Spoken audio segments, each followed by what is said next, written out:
So congratulations on this movie. It is great to see female writers and a director behind a horror movie for a change. Thank you. Now, it's a reimagining of the 1974 Black Christmas movie, which was ahead of its time at, when it was released. But was it important for you with this reimagining to not only show real scares and entertain, but to show a sorority filled with real women dealing with current issues that real women face today? Yeah, you said it perfectly. Yeah, it was really important to me to, what made the original Black Christmas so exciting was how complex and interesting and fun the female characters were. And so it was important to me to make a movie that was just as scary as the original, just as exciting and thrilling and chilling, but also, sort of showed what it was like to be a young woman in 2019.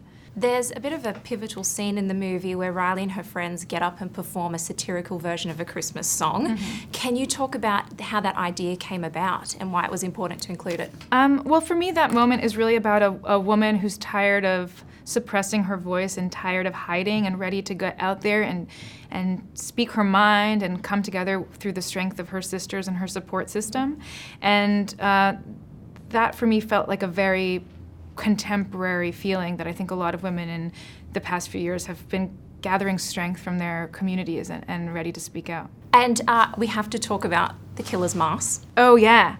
Is it true? Cool. Yes, it's so cool. Is it true that it was modelled on the medieval torture device called a scold's bridle? Yes. Is that correct? When we were trying to figure out what mask the killer would wear, I came across in my research a thing called a scold's bridle, which was this iron mask that was used in the 18th century that husbands would put on their nagging wives if they were talking too much or gossiping too much as a way of keeping them quiet. And I thought it would just be an interesting thing to riff on, sort of this tool of oppression that had been used in the ancient times of the 1600s or 1700s.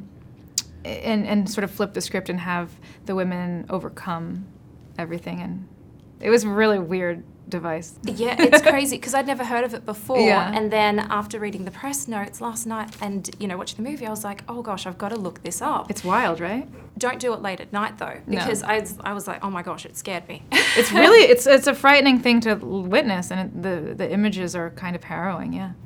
So another scene, the sorority scene, is it true that it was lit entirely by Christmas lights? And can you talk about that and the Christmas lights being from America and filming in New Zealand and converting the power? And So I worked with a cinematographer named Mark Schwartzbard, who I'd worked with a number of times before, and we're both really huge fans of movies from the 1970s, American cinema from the 70s, and so a lot of the camera work was riffing on movies from that time period. We thought it would be a really fun, interesting way to light the scary scenes with just using just Christmas lights. wow. Yeah. That's very cool. Now, what kind of Christmas person are you? Are you the type that I can't wait to get up my Christmas tree and sing Christmas carols, or are you the type of person who says, oh my gosh, it's November, it's way too early to get your Christmas tree out? I am this is what I can say about me at Christmas is my sister always says I'm really annoying because I like to drag out Christmas Day so that we'll open some presents, but then I want to go for a walk and then come back and open more presents because I want the day to last a really long time.